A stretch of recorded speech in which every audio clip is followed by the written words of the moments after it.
자, 이제 챕터 75 직장 폐쇄의 정당성에 대해서 살펴보도록 하겠습니다.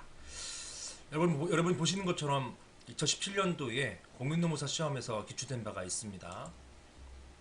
그리고 지난 시간에 여러분 배우신 것처럼 대체근로 제한 관련된 쟁점과 마찬가지로 직장 폐쇄는 실무상 굉장히 자주 일어나는 그런 어떤 그 쟁의행위, 사용자의 쟁의행위 형태이고요. 여기 정당성은 상당히 자주 논의가 됩니다. 그리고 보시는 것처럼 대법원 판례도 작년 2017년도에 두 개씩이나 나왔어요. 따라서 여러분께서 주의 있게 보셔야 할 쟁점이라고 생각이 됩니다. 자, 이제 직장 폐쇄 의의 및 취지 보실 텐데요. 의의는 직장 폐쇄는 근로자들의 쟁의 행위에 대항하여서 근로자들이 제공하는 노무를 집단적으로 수령 거부하는 사용자의 쟁의 행위이다 라는 것입니다. 사용자 쟁의 행위라는 것 여러분께서 이미 한번 보셨을 것입니다. 그리고 근로자들의 쟁의 행위에 대항하는 수단이다 라는 것이고요. 이런 쟁의 행위 대항 수단은 지난 시간에 배우셨던 어떤 대체근로 제한, 우리 법리 우리 쟁점 있잖아요. 대체근로 제한 쟁점에서 보시는 것처럼 당의 사업과 관계가 있는 사람을 대체할 수 있는 것, 이것도 쟁의행위의 대항 수단으로서 인정하고 있는 것이다. 배웠습니다. 자, 취지는 무엇이냐? 사용자가 근로자들의 노무 수령을 거부함으로써 임금 상실의 고통을 통해서 근로자들에게 경제적 압력을 가하는 것, 그렇게 함으로써 노사 간 균형을 회복하려는 취지, 즉 쉽게 얘기하면 무기 대등의 원칙이다. 이렇게 보시게 되겠습니다. 이러한 직장 폐쇄의 유형 및 법적 근거는요. 유형은 직장 폐쇄의 개시 시점에 따라서 선제적 직장 폐쇄와 대항적 직장 폐쇄로 구분된다. 인 것인데요. 현행 노조법 제46조, 자, 보시는 것처럼 46조입니다. 사용자는 노동조합 쟁의 행위를 개시한 이후에만 직장 폐쇄할 수 있다라고 명문 규정하고 있어요. 자, 보시는 것처럼 따라서 이렇게 법에 따라서 선제적 직장 폐쇄는 불가능합니다. 항상 노조가 쟁의 행위를 개시한 이후에만 직장 폐쇄할 수 있다라는 것입니다. 그리고요, 직장 폐쇄 목적에 따라서 공격적 직장 폐쇄와 방어적 직장 폐쇄로 구분되는데요. 판례는요, 공격적 직장 폐쇄는 위법이다 이렇게 보고 있습니다. 법적 근거에 대해서는요, 이건 하여튼 실질적 법적 근거는 보시는 것처럼 군기법 46조죠. 근거가 있어요. 하지만 여기 어떤 취지, 어떤 취지에 따라서 이런 근거가 직접 폐쇄가 인정될 것인지 어떤 그 이론적 근거를 말하는 것인데요. 학설은 헌법상 사용자의 재산권과 근로사무권과의 조화, 균형을 찾는 견해가 있고요. 한편으로는 형평의 원칙에서 찾는 견해가 있습니다. 판례는 이렇게 직장폐쇄 법적 근거를 형평의 원칙에서 찾고 있습니다. 즉 노사 간 세력균형 회복하기 위한 대항 방어 수단이 바로 직장폐쇄이다 이렇게 보는 것입니다. 이런 내용이 이제 성일 운수 사례에 나와 있어요. 성일 운수 사례에서는 한번 쭉 읽어보시면 되는데요. 서로 교섭이 이루어지고 있다가 이제 교섭이 협상이 결렬됐습니다. 결렬되자 파업 노조가 이제 파업 쟁의 행위를 단행합니다. 태업과 그다음에 준법 투쟁에 들어갔는데요. 노조가 준법 투쟁에 돌입한 지, 즉 쟁의 행위에 들어간 지 불과 3일 만에 3일째 되던 날에 직장 폐쇄를 해버렸어요. 이런 직장 폐쇄가 정당한지 여부, 이것이 이제 문제가 되었던 사례입니다. 원고들은 근로자들인데요. 피고 회사가 직장 폐쇄 기간 동안 지급하지 않은 임금을 지급해달라고 주장했습니다. 소재기했는데요. 만약에 직장 폐쇄가 정당했다고 한다면 임금 지급 청구는 이유가 없어서 기각되게 되어지는 것이죠. 반대로 직장 폐쇄가 만약에 정당하지 못했다 한다면 직장 폐쇄로 인해 가지고 사용자가 임금 지급 의무를 면할 수 있는 것이 아니라 임금을 지급해야 됩니다. 이때는 이용되는 것이고요. 대법원까지 가서 근로자가 승소했습니다. 즉 직장 폐쇄가 정당하지 못한 직장 폐쇄가 되었던 것이죠. 이하에 살펴볼 텐데요. 3일 만에 직장 폐쇄 단행한 것은 이건 정당성 상실한다 이렇게 보았던 것입니다. 판례는요, 이 사례에서 형평의 원칙이라는 표현을 씁니다. 형평의 원칙에 비추어서 노사 간 세력균형 회복을 위한 대항 방어 수단이 직장 폐쇄이다 라고 함으로써 법적 근거로서 형평의 원칙 사실은 이론적 근거로서 형평의 원칙에서 찾고 있는 것입니다. 자, 직장폐 성립 요건은요, 뭐 중요하긴 한데요. 여기는 자, 직장폐 성립하기 위해서 사용자의 의사 표시만으로 족한 것인지 아니면 별도 사실행위가 있어야 하는 것인지가 문제되는데요. 여러분 행정법에서 배우실 때 법률행위와 행정행 그 사실행위 많이 이제 배우셨을 거로 예상이 되는데요. 자, 법률행위는 뭡니까? 어떤 국민의 권리 의무에 영향을 미치는 어떤 법적인 행위를 말하는 것이고, 사실을 행위는 뭡니까? 그런 행위가 아닌 것. 즉 뭡니까? 국민의 권리 의무에 영향을 미치는 행위가 아닌 일반적 행위. 우리가 지금 뭐 굳이 행정법이 아니라 일반 법 민법 같은 경우에도 우리 여러 가지 행위가 많잖아요. 걷는 행위, 뛰는 행위, 아니면 뭐 출근하는 행위 등등이 있지만, 이것과 어떤 계약을 체결하는 행위, 이거는요, 계약을 체결함으로써 이건 어떤 행위임에도 불구하고 법적 의미가 있다는 말입니다. 즉 사람의 어떤 행위 중에서 법적인 의미가 있는 행위는 법률 행위로 빠져버리고요. 이런 의미가 있는 법적인 의미가 있는 행위가 아닌 행위, 이런 것들을 죄다 사실 행위라고 이제 뭐 이야기하는 것입니다. 사실 행위로 보내버려요. 따라서 인간의 행위가 있는데, 사람의 행위가 있는데, 그 중에서 여러 가지 행위 중에서 법률적 의미가 있는 행위를 법률 행위, 법률적 의미가 없는 행위는 사실 행위, 이렇게 보는 것입니다. 자, 보시는 것처럼, 자, 이런 법률 행위의 대부분이 이제 의사 표시로 이루어져 있고요. 그래서 이제 의사 표시설과 사실 행위설로 나뉘는 것이고, 의사 표시설은 뭐 법률 행위설 이렇게 보셔도 상관은 없습니다. 자, 견해 대리본요. 의사 표시설, 즉 직장 폐쇄 본질은 노무 수령 거부라는 법률 행위이기 때문에, 노무 수령 거부라는 법률 행위이기 때문에, 자, 노무 수령 거부를 함으로써 채무를 이제 채권을 수령하지 않겠다는 거잖아요. 그러니까 이게 채권자가 수령하지 않는다는 어떤 법률 행위가 되는 것입니다. 이기 때문에 직장 폐쇄 단행한다는 뜻의 의사 표시, 즉 선언만으로 의사 표시만 있으면 족하다는 견해가 있고요. 사실행위서는 이런 의사 표시뿐만 아니라 이것만으로 충분하지 않고 실질적으로 직장을 폐쇄하는 행위, 즉 공장문을 폐쇄한다든가 체류자의 퇴거를 요구하는 등 이런 취로 노동력을 취한다는 얘기예요. 노동하게 하는 걸 말하는 것입니다. 취를 곤란하게 하는 어떤 사실행위가 있어야 한다는 견해가 바로 사실행위설이 되겠습니다. 검토는요, 민사 또는 노무, 뭐 형사 전부 다 기본적으로 사실행위가 문제되는 경우는 거의 없어요. 우리 행정법에서나마 행정청의 사실행위 중에서 어떤 권력적 사실행위를 처분성이 있다라고 하는 것, 여기에서만 이제 사실행위가 문제될 뿐이지, 행정법 이외에 다른 어떤 민사 문제나 형사 문제에서는 사실행위가 문제된 경우는 거의 없습니다. 즉 관여를 안 한다는 얘기예요. 따라서 그냥 사실행위설이 아니라 법률행위설, 즉 의사표시설이 맞습니다. 직장폐쇄의 본질이 임금지구 의무 면제에 있다고 볼 수 있기 때문에 사용자의 의사표시만으로써 직장폐쇄는 성립한다, 이렇게 보는 것입니다.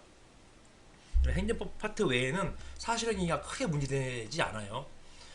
자, 그 다음에 직장폐쇄 정당성 요건, 이게 가장 중요하죠. 시험에도 이게 나오는 것입니다. 정당성 요건. 자, 직장폐쇄도 쟁의행위다. 누구의 쟁의행위다? 사용자의 쟁의 행위이다. 따라서 쟁의행위 정당성 요건이 뭐였죠? 주목절단이었잖아요. 따라서 주체, 목적, 절차, 수단에 있어서 쟁의행위의 일반적 정당성 기준이 충족되어야 한다라고 보고 있습니다. 다만 판례는요, 쟁의행위 정당성, 즉 직장폐쇄 정당성 논함에 있어서 주체, 목적, 절차, 수단 이렇게 하나하나 따져 주지 않고요. 판례는 기본적으로 이 수단에 집중을 해가지고요, 수단의 정당성, 즉 수단 정당성에서 대항성과 방어성이라는 요건이 나옵니다. 따라서 대항성, 방어성, 여기에 가지고 주로 정당성을 따지게 되는 것입니다. 여러분 답안 쓰실 때 여기 쓰시면 돼요. 직장 폐쇄도 쟁의행위이기 때문에 따라서 주체, 목적, 절차, 수단의 정당성이 인정돼야 된다. 다만 판례가 여기에서 수단 정당성 중에서 대항성, 방어성 중심으로 판단하기 때문에 나아가서 여기에 대해서 살펴보기로 한다, 이렇게 쓰시면 되는 것입니다. 판례는 사용자의 직접 폐쇄가 정당한 쟁의 행위로 평가받기 위해서는 여러 가지 사정을 고려한다는 것이에요. 자, 뭐 여러 구체적 사정에 비추어서 형평의 견지에서 근로자 측의 쟁의 행위에 대한 대항 방위 수단, 여기는 방위라 썼지만 우리 학설에서는 그냥 대항성 방어성 이렇게 표현합니다.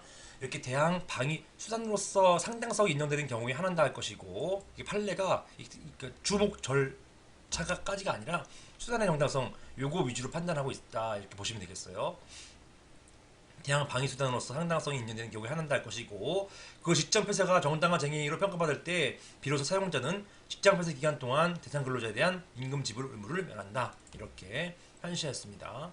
그래서 나오는 게 여기 나와 있는 대항성 방어성이 되는 것입니다. 대항성 뭐냐? 이 사용자는 노동조합이 쟁의 행위를 개시한 이후에만 직장 폐쇄 가능하다는 것이고요. 현행법상 봤죠. 현행법 제46조입니다. 대항적 직장 폐쇄만 인정되게 되는 것이고, 근로자의 쟁의 행위 개시 이전 직장 폐쇄는 불허된다라는 것입니다. 그런데 직장 폐쇄 후 쟁의 행위 종료 시에 문제가 되는데요.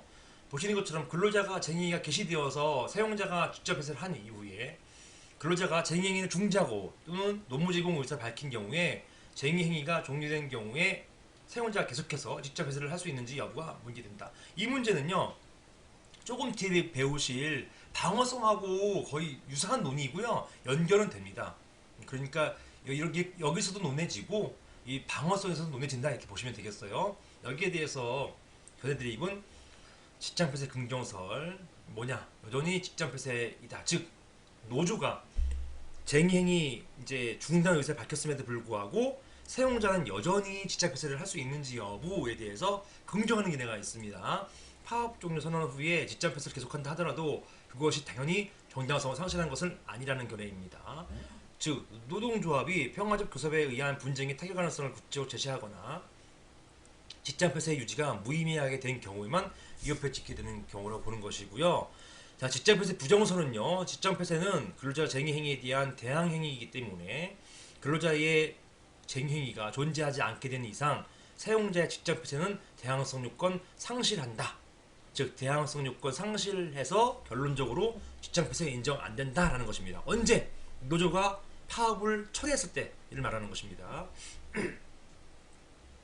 검토 직장 폐쇄는 근로자의 쟁의 행위로 노사 간의 힘의 균형이 깨지고 오히려 사용자 측이 현저히 불리한 압력을 받는 경우에 이것을 회복하기 위한 외적 조치가 되겠습니다. 따라서 대항성은 직장 폐쇄 개시 요건일 뿐만 아니라 존속 요건이라고 해석함이 타당하고, 따라서 부정설, 즉 직장 폐쇄 부정설 이것이 타당하다고 보겠습니다. 자, 대항성 요건 탈락이기 때문에 결론적으로 안 된다라는 것이고요. 이 논의는 사실 방어성 논의하고도 굉장히 유사합니다. 동일하다고 보셔도 상관은 없어요. 즉 판례는 대항 방어성 같이 보기 때문에 그렇게 되는 것입니다. 자, 방어성 뭐냐? 공격적 직장 폐쇄 불가능하다는 것이에요. 아까 대항성은요 선제적 직장 폐쇄 불가능하다는 얘기고, 방어성은요 공격적 직장 폐쇄 불가능하다는 것입니다. 직장 폐쇄는 쟁행위로 사용자가 현저히 불리한 압력 받는 경우에 임금 미지급의 경제적 압력을 통해서 노사 간 힘의 균형을 회복하기 위한 대항 방어 수단으로서 인정되는 것이다. 따라서 노조 파업 개시 4시간 만에 전격적으로 직장 폐쇄가 이루어진 경우, 또는 택시 노조가 준법 투쟁으로 퇴합한 지 3일 만에 전격적으로 직장 폐쇄하는 경우, 여기 아까 보았던 무엇이었습니까? 성일 우주 사례예요. 이게 바로 이 사례가 되겠습니다. 이렇게 3일 만에 직장 폐쇄를 단행하는 것, 이것은 이러한 방어적이 아니라 이것은 공격적 직장 폐쇄이기 때문에 불가능하다라는 것입니다. 자, 기본적 그거죠. 노조가 쟁의행위를 한다는 의미는 사용자가 불편함을 좀 감수하라는 얘기입니다. 불편함을 감수하게끔 법이 인정해주고 있어요. 불편함 감수함을 타개하기 위해서 어떤 교섭에 나올 수도 있고, 그 다음에 또 교섭에 임할 수도 있고, 노조가 원하는 대로 이제 단체 협약을 체결할 수 있는 이런 거거든요. 근데 마구잡이로 직장 폐쇄를 단행해 버리면요, 이런 노조법이 또는 헌법이 그러니까 노동쟁의권을 인정해준 이 법 취지를 몰각시켜 버린단 말이에요. 상실시켜 버리기 때문에, 따라서 공격적 직장 폐쇄는 금지시키고, 다만 방어적인 너무 과할 경우, 즉 그 정당한 쟁의, 특히나 정당한 쟁의가 아닌 경우 이런 데는 방어적으로 직장 폐쇄를 가능하게끔 하는 것, 이런 경우에만 인정해주고 있는 것입니다. 자, 근로자의 업무 복귀 의사와 직장 폐쇄, 이게 이제 아까 봤던 요 좌측 쟁점하고 이제 유사한 쟁점이죠. 자, 근로자 쟁의 행위 등 구체적 사정에 비추어서 직장 폐쇄 개시 자체는 정당하다 하더라도 어느 시점 이후에 근로자가 쟁의 중단하고 진정으로 업무에 복귀 의사 표시하였음에도 불구하고 사용자가 직장 폐쇄 계속 유지함으로써 근로자의 쟁의에 대한 방어적 목적에서 벗어나서 공격적 직장 폐쇄로 성격이 변질되었다고 볼 수 있는 경우에는 슬래시 하시고, 따라서 노조 또는 근로자가 업무 복귀 의사 표시하였을 경우에는, 이런 경우에는 방어적 목적에서 벗어나 공격적 직장 폐쇄로 변질될 수 있다는 것입니다. 그 이후에 직장 폐쇄는 정당성 상실한다. 그리고 사용자는 그 기간 동안 임금에 대해서 지불해야 한다라는 것입니다. 이때 근로자가 업무 복귀하겠다는 의사 역시 일부 근로자들의 개별적 보훈적 의사는 부족하고요.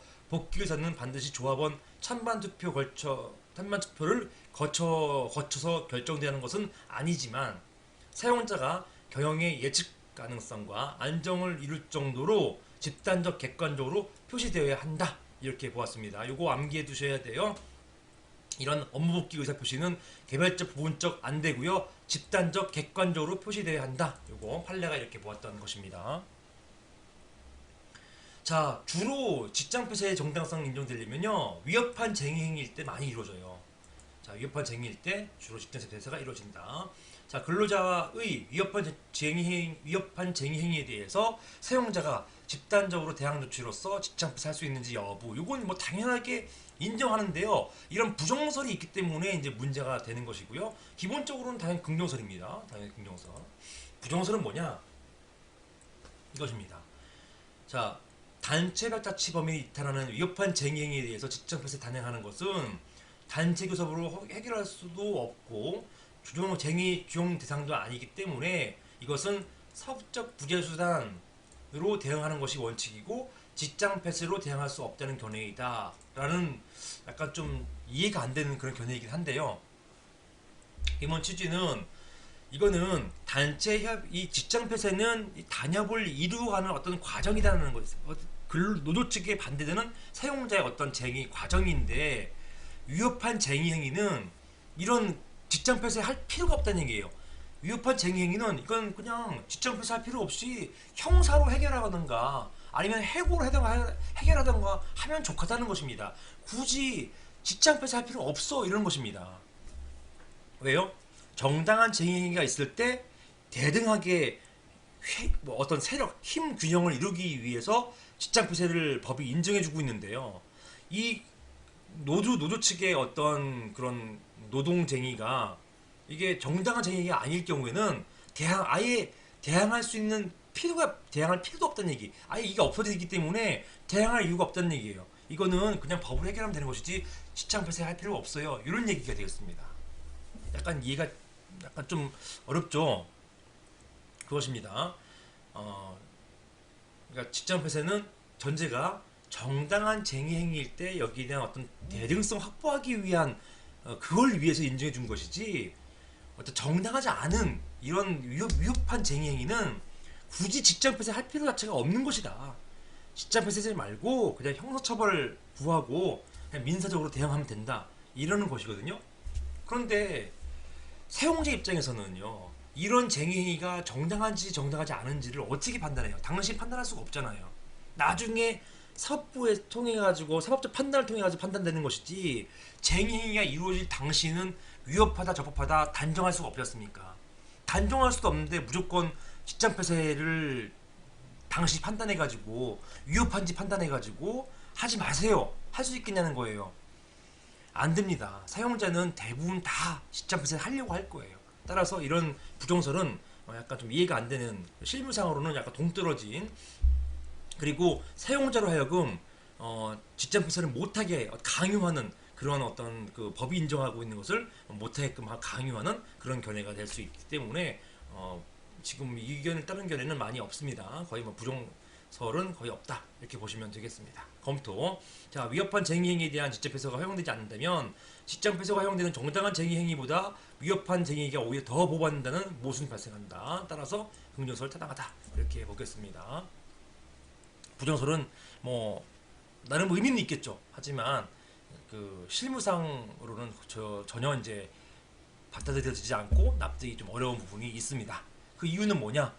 사용자가 쟁의 행위의 정당성을 임의로 판단할 수가 없기 때문에 그런 것이에요. 사용자가 저것은 부당한 쟁의, 불법적인 쟁의 행위야, 위협한 쟁의 행위야라고 단정한 다음에 나는 직접 해석하면 안 되지 이렇게 할 수 있는 것을 기대할 수 있냐는 것이에요. 그렇게 안 합니다. 할 수가 없습니다. 따라서 긍정설 타당하다라는 것이고요. 뭐 당연한 견해가 되겠습니다. 자, 부분 파업과 직접 회사의 문제인데요. 근로자들이 부분 파업을 이유로 해가지고 곧바로 사용자가 전면적 직접 회사에 단행하는 것은 허용되지 않는 것이죠. 현실적으로 사용자에게 현저한 손해가 발생했거나 그 정도에 이르지 않았지만 근로자들의 파업이 장기될 것이 명백한 경우에만 예외적으로 전면적 직접 회사 가능하다라는 것입니다.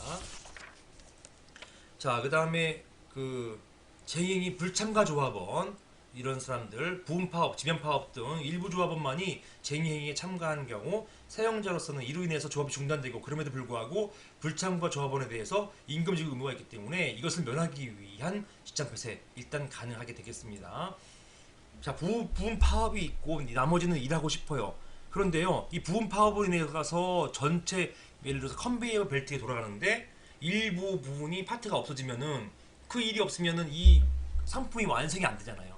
완성이 안 됨에도 불구하고 일을 줄 수가 없단 말입니다. 이제 임금도 줄 수가 없단 말입니다. 이런 경우는 어쩔 수 없이 직장 폐쇄 가능하겠다. 이런 이야기인 것이고요.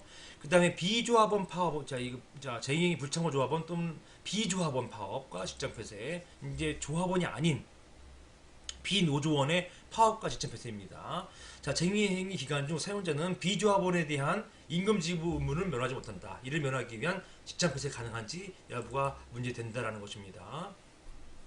사실은 요 쟁점하고 그냥 같이 보시면 되겠어요. 자, 검토.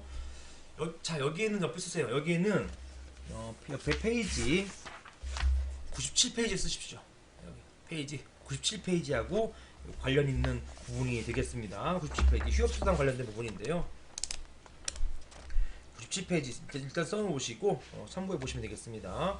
자, 97페이지 좌면에 보면 6번 있잖아요. 적법한 쟁의행위와 휴업수당에 대한 문제, 요걸 이제 여러분께서 생각하시면 되겠어요. 같이 연관해서 보시면 되겠습니다. 그래서 97페이지 6번 옆에는 페이지 353페이지 이렇게 쓰시면 되겠습니다. 353페이지. 자, 조합원들의 쟁의행위에 불구하고 비조합원들의 조합이 가능한지에 따라서 검토되어야 되는데요. 자, 조합원들 쟁의행위 하는데 비노조원들은요, 우린 조합하고 다른 이유가 없잖아요. 비노조원은 나는 일을 해야지 먹고 산단 말입니다.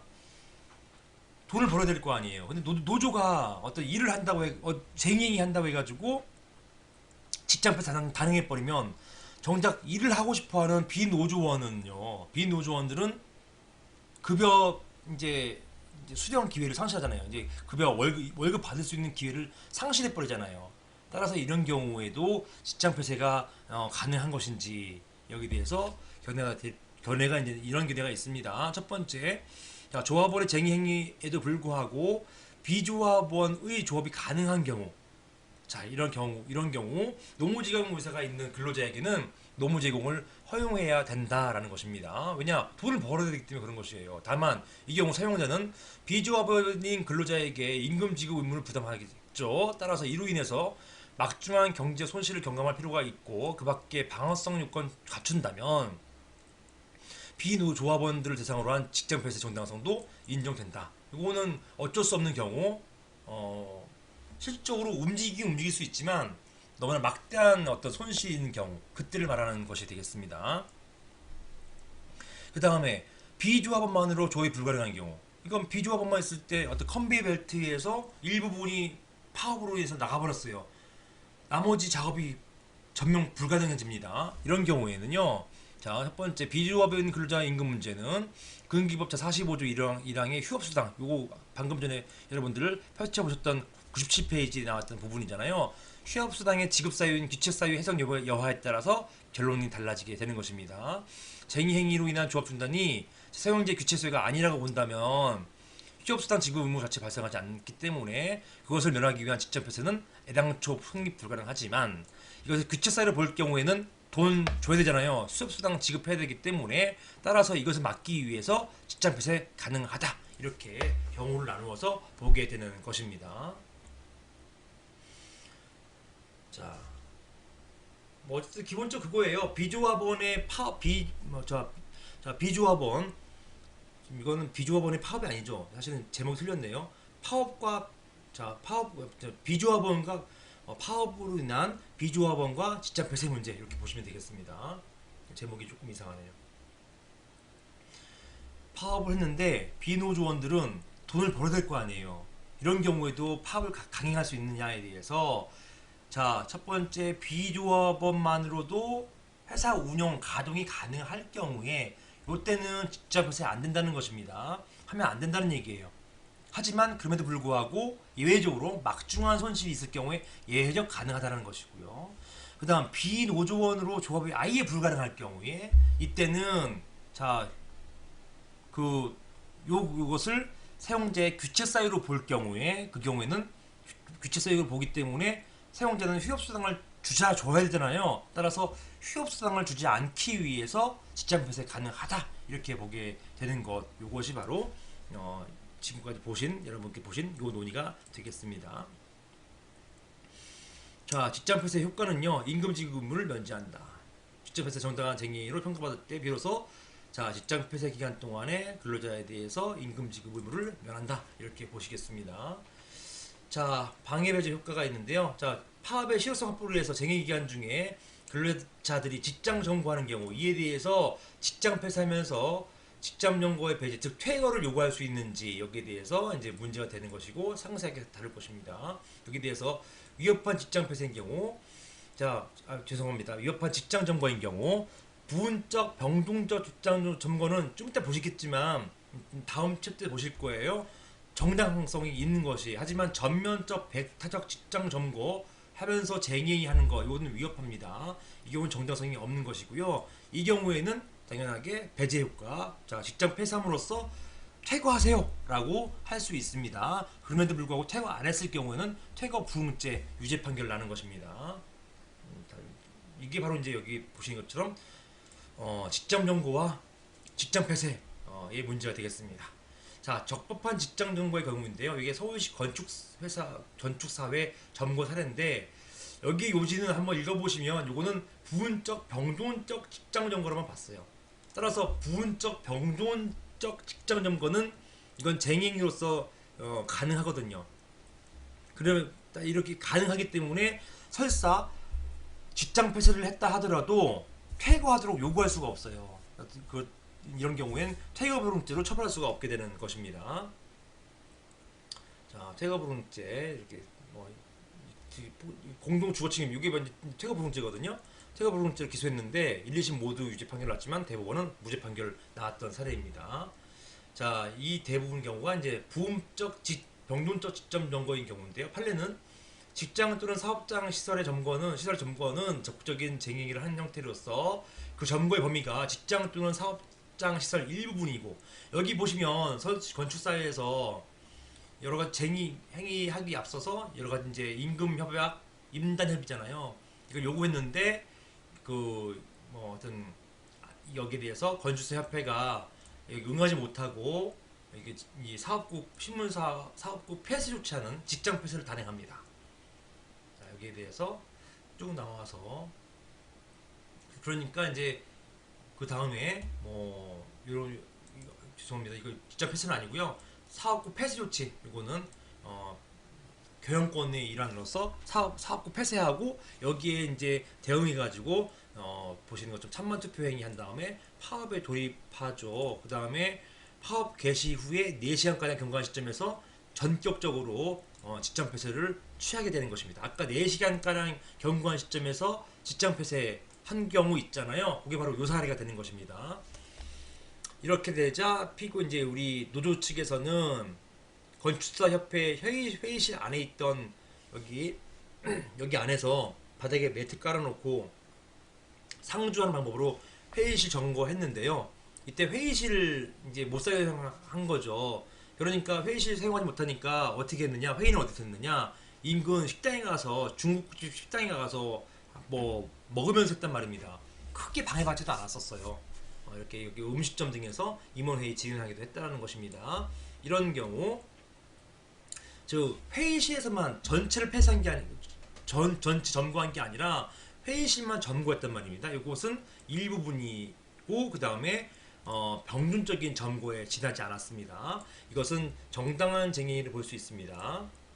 즉 전면적 배타적 점거 행위 아니었다라는 것입니다. 자, 그래서 이러한 정리에서 한계 벗어난 것이 아니다라고 봤었고, 즉 정당한 쟁의 행위였다고 보고 있고요. 여기에 대해서 사용자가 직장 폐쇄한 것, 이건 정당한 직장 폐쇄가 아니라고 봤어요. 자, 직장 폐쇄하면서 퇴거 요구할 수 있는지에 대해서 근로자가 이를 거부 시 퇴거 불응죄 성립하는지 여부에 대해서 판례는 직장 폐쇄의 정당성 여부 가지고 판단했습니다. 즉 직장 폐쇄가 정당하면 퇴거 불응죄 성립하는 것이고, 이런 직장 폐쇄가 부당하면 퇴거 불응죄 성립하지 않는다 이렇게 보았던 것이어서요. 사안의 경우 직장 폐쇄가 부당했기 때문에 퇴거 불응죄 성립하지 않았던 사례가 되겠습니다. 판례는요. 사용자 직장 폐쇄는 형평상 근로자 측의 쟁의 행위에 대한 대항 방위 수단으로서 상당성이 인정되는 경우에 한해서 정당한 쟁의 행위로 평가받을 수 있는 것이고, 사용자 직장 폐쇄가 정당한 쟁의 행위로 인정되지 아니하는 때에는 적법한 쟁의 행위로서 사업장을 점거 중인 근로자들이 직장 폐쇄 단행한 사용자로부터 퇴거 요구받고 이에 불응한 채 직장 점거 계속했다 하더라도 퇴거 불응죄 성립하지 아니한다라고 보았습니다. 즉 판례는요. 직장 폐쇄가 정당하면은 자 퇴거 불응죄 성립하는 것이고, 직장 폐쇄가 정당하지 못할 경우에는 퇴거 불응죄 퇴거 불응죄 성립하지 않는다 이렇게 보았던 것입니다. 노동조합이 파업을 시작한 지 불과 4시간 만에 사용자가 바로 직장 폐쇄 조치 취한 것은 이것은 상당성 인정되지 않아서 따라서 정당한 직장 폐쇄가 아니지요. 정당한 직장 폐쇄가 아니기 때문에 퇴거 불응죄 성립합니까 안 합니까? 성립하지 않는다 이 봤던 것입니다.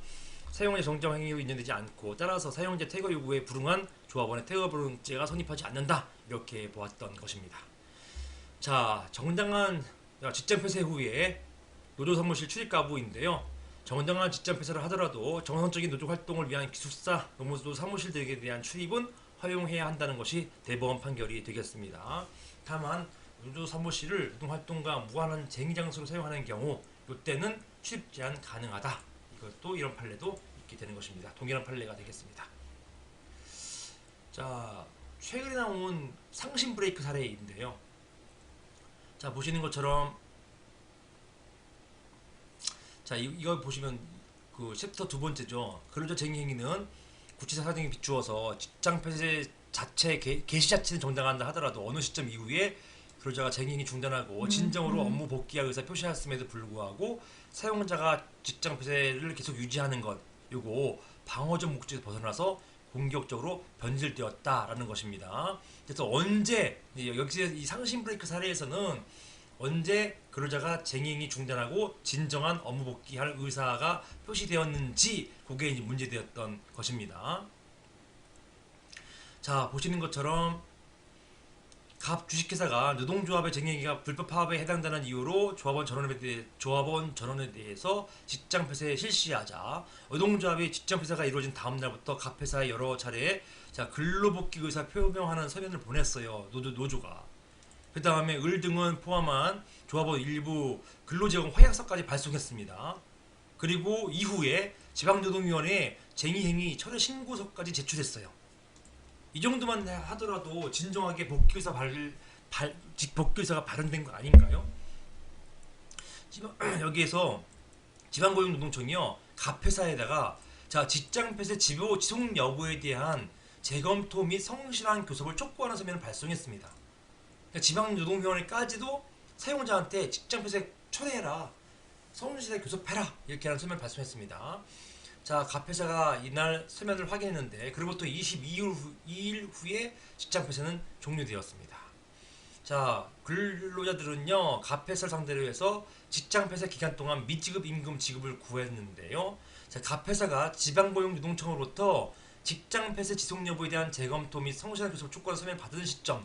자, 보시는 아까 요거잖아요. 요거 뭐 근로계약서 발송도 있고 근로복귀에서 표명하는 서면도 보냈지만 궁극적으로 지방고용노동청이 가폐사에게 직장 폐쇄 지속 여부에 대한 재검토 및 성실한 교섭 촉구하는 서면을 발송한 이 시점, 요 시점에는 적어도 노동조합이 쟁의행위 철회 신고서 제출한 사실, 그 다음에 의 등을 포함한 조합원들의 근로복귀 의사의 진정성을 확인하였다고 보이므로, 즉 판례는 이 시점에 의해서는, 즉 고용노동청까지 나서가지고 어떤 서면을 보낸 이 시점에는 근로복귀 의사의 진정성 확인되었다라는 것입니다. 따라서 이때부터는 직장 폐쇄는 정당성 상실된다. 따라서 그 이후에 22일간 직장 폐쇄 유지한 거, 요 기간은 잘못된 위협한 직장 폐쇄였고 이 기간 동안의 임금은 지급해야 된다라는 것이 판례 태도였던 것입니다. 22일간, 그로부터 22일간 직장 폐쇄 계속 유지한 것은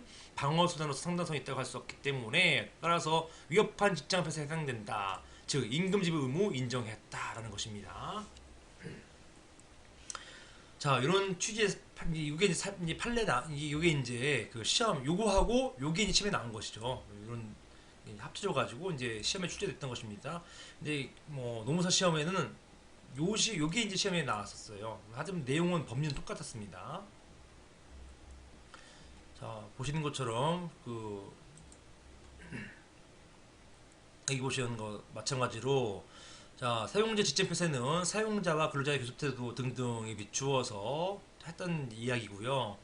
근로자 쟁의 행위에 대한 방어 수단으로서 상당성이 인정돼야 된다라는 것인데요. 한편 근로자 쟁의 행위 등 구체 사정에 비추어서 직장 폐쇄 개시 자체는 정당하다 할 수 있지만 어느 시점 이후에 쟁의 중단하고 진정 업무 복귀할 의사 표시했음에도 불구하고 계속 유지하는 것, 이것은 직장 폐쇄는 정당성 상실한 것으로 보아야 한다. 종전에 나왔던 판례 법률을 그대로 원용했던 판례가 되겠습니다. 여기까지 보겠습니다.